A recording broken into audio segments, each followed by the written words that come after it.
Dr. Bobb is director of the Hillsdale's Kirby Center in Washington, and he's a lecturer in politics. He also teaches courses in American politics and political theory to the students that are participating in the Washington Hillsdale Internship Program. The interns spend time in Washington to learn how the lofty principles laid down in the Declaration of Independence and in the Constitution are observed in Congress. And I'm sure that they are totally shocked to see exactly how our representatives honor our founding principles. But then again, maybe I'm a cynic. He was also the director of the Hillsdale's Hoogland Center for Teacher Excellence. Hoogland is an education program for high school teachers, and they are committed to instructing teachers on the best of the liberal arts tradition for the advancement of liberty. Can you imagine them helping out arts teachers in this state? He's authoring a book entitled Humility, an Unlikely Biography of America's Greatest Virtue. And tonight, he's going to speak on reviving the Constitution in an age of arrogance and apathy. Please join me in welcoming Dr. Bobb.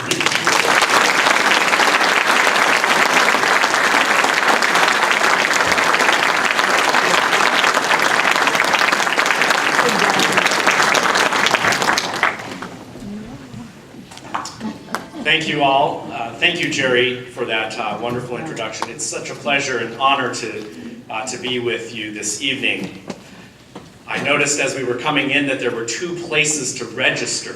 One for those forum members and those who have not yet joined the forum who were invited by Hillsdale College. It would look like kind of a wedding. I'm glad you're all intermingled here in the gathering. It's wonderful to have met already this evening the co-founders of the Silicon Valley Conservative Forum. I feel a certain kinship with all of you who are here in the Bay Area, as I did my graduate studies in what might be the sister city to San Francisco, Boston. In other words, I feel your pain. To be a constitutional conservative in this part of the country is not easy. You should be congratulated on perseverance, and also in this age in which we find ourselves, fortitude. I think the place that I now live, the Washington District of Criminals, Columbia, has a lot of affinity also with the Bay Area. I was thinking about that. It's almost as if they're in a kind of a deadlocked competition for who can win Progressive City of the Decade. Each, for example, has had a certain measure of controversy over the naming of public schools. For example, in Washington, D.C., we have a school with the somewhat unusual title of the Abraham Lincoln Multicultural Middle School. Kind of misses the point of his statesmanship, doesn't it? Now in Berkeley, I remember following this as it was unfolding in 2005, there was a big and vigorous debate over whether Thomas Jefferson Elementary School ought to be renamed Sequoia Elementary School. Now I think by a whisker-thin margin, and to the credit of the deciding vote caster, that Thomas Jefferson was retained. But I do think in Berkeley they still celebrate Columbus Day as Indigenous Peoples Day, if I'm not mistaken. Now, when it comes to banning things, Washington, D.C. and San Francisco are in a very tight contest. San Francisco banned foie gras and I think contemplated banning male circumcision. Washington, D.C. has banned common sense and fiscal sanity.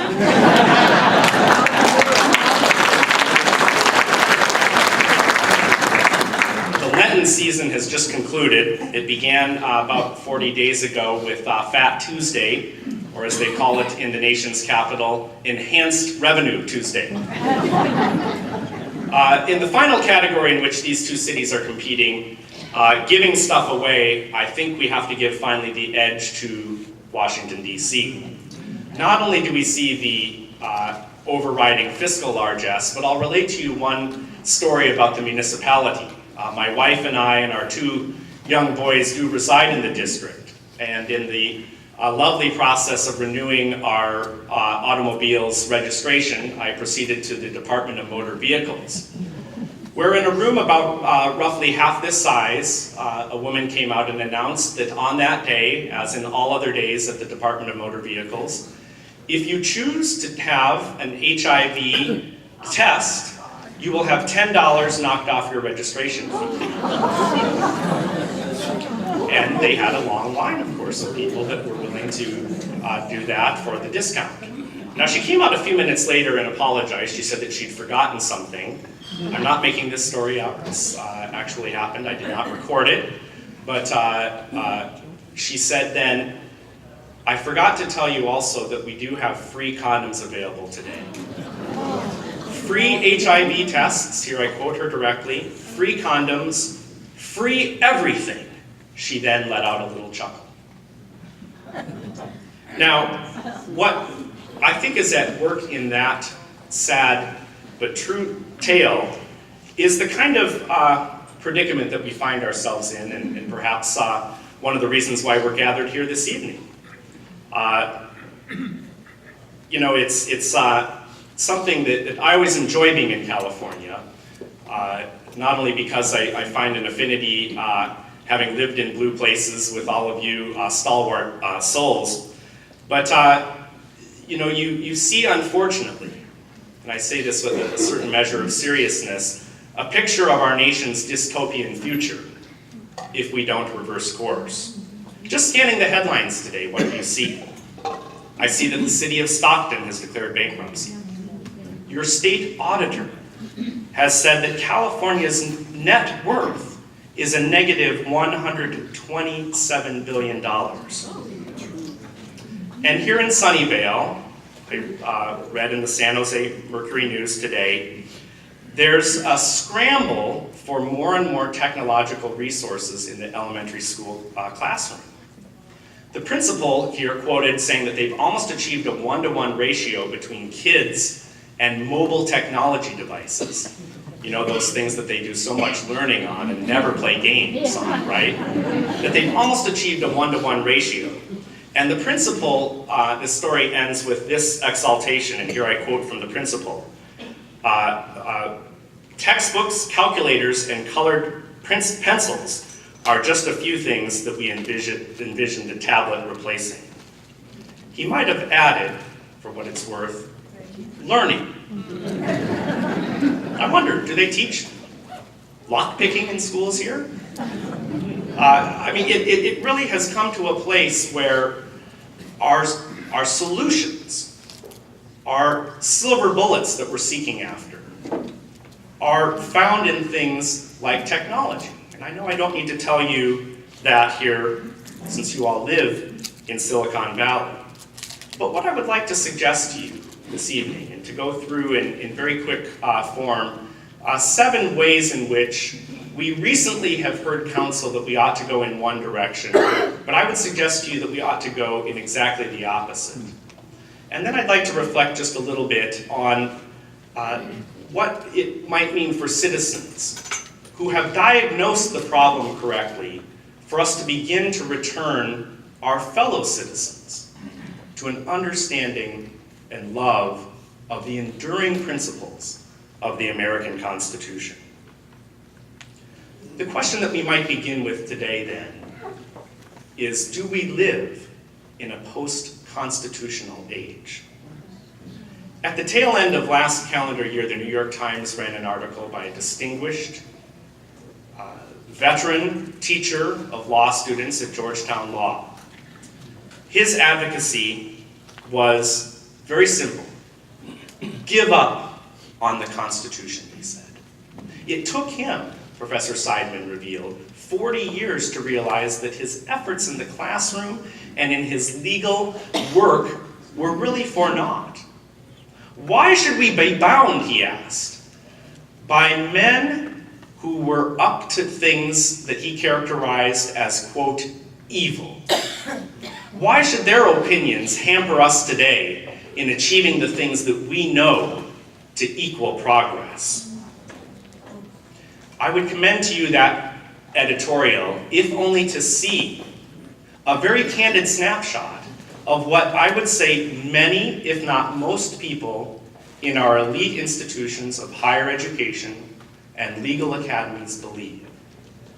Another data point in this regard, some of you may have seen the video footage, in fact, in which Justice Ruth Bader Ginsburg was queried pertaining to the establishment of the Egyptian Constitution. Would you commend to the Egyptian people the American model? Her answer, in short, no. I would instead recommend the South African or Canadian constitutions. Now, I didn't have enough room in my carry-on luggage to bring a copy of the South African Constitution. It runs to 130 pages printed.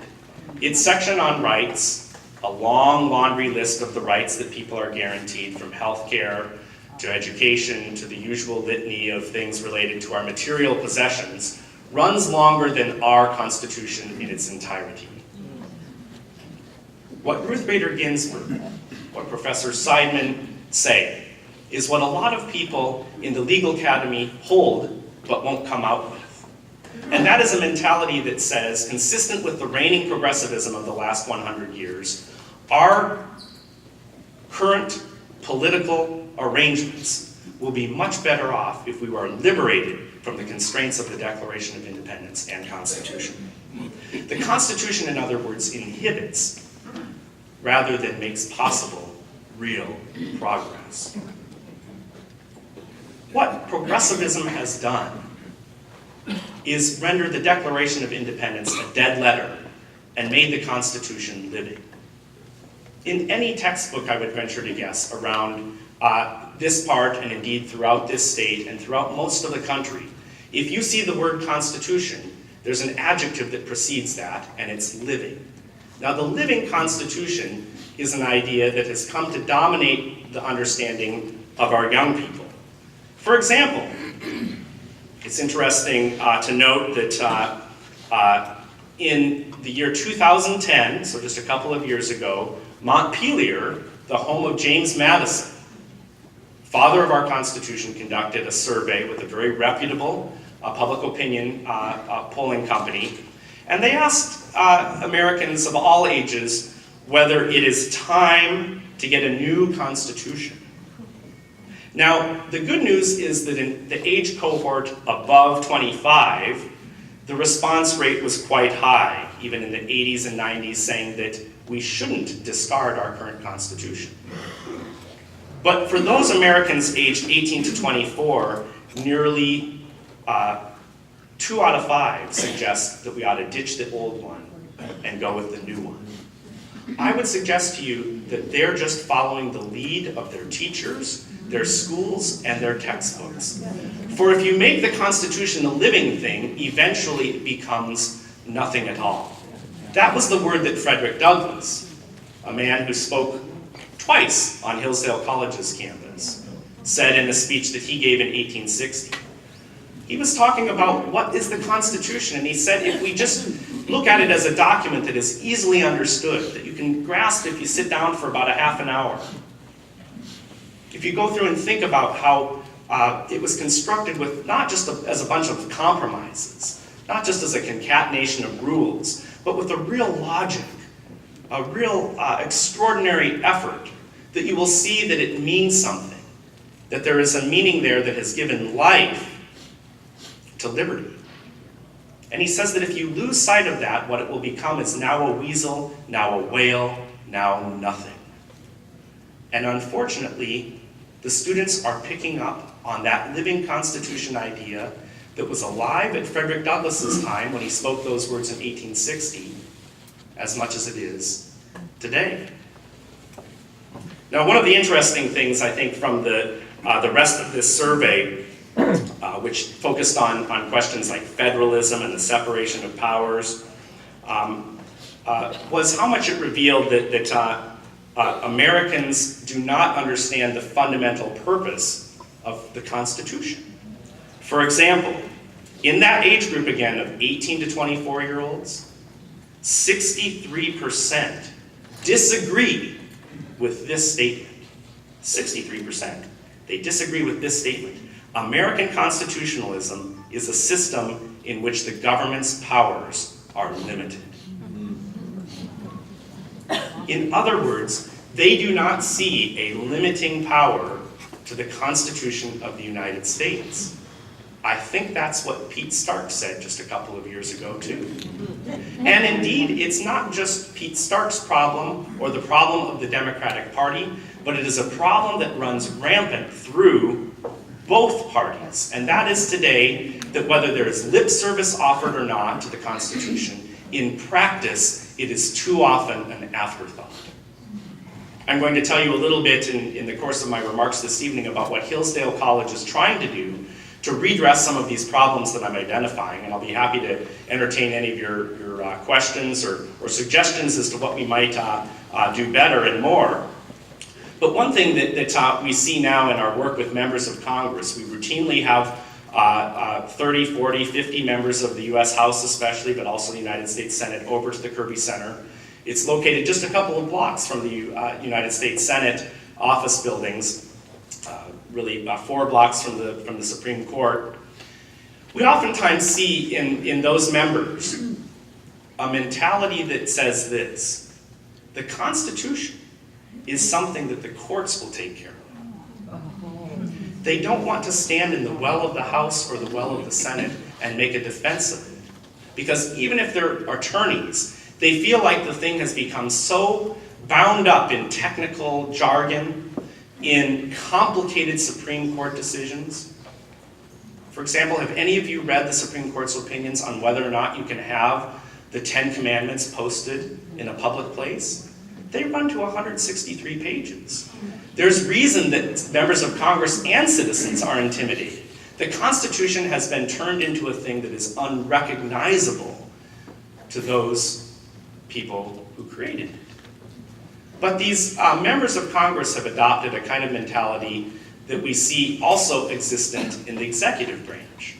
For example, a few years ago, in signing what became the McCain-Feingold Campaign Finance Reform Act, President George W. Bush said that he thought that the bill that was before him, that he made into law with his signature, was unconstitutional.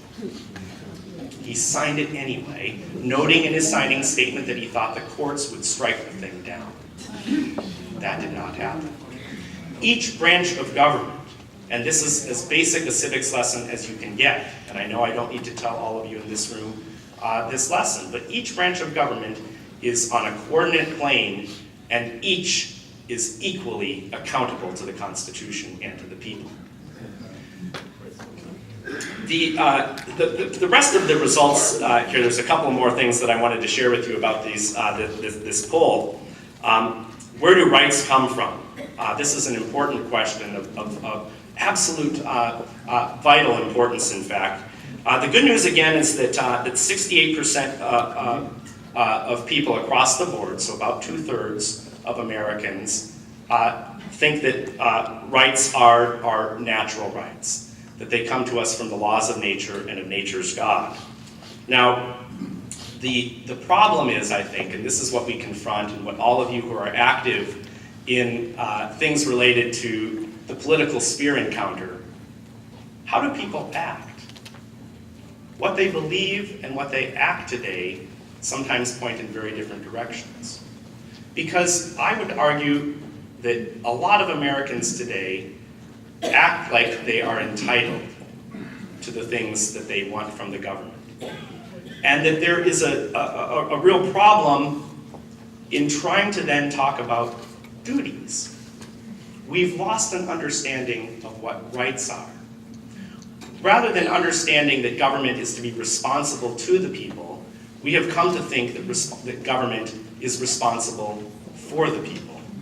And this is a real problem. So we see coexistent, one at the same time, an apathy that exists. Increasingly young people are interested in voluntarism rather than getting into politics. They see politics as a very dirty business, want nothing to do with it.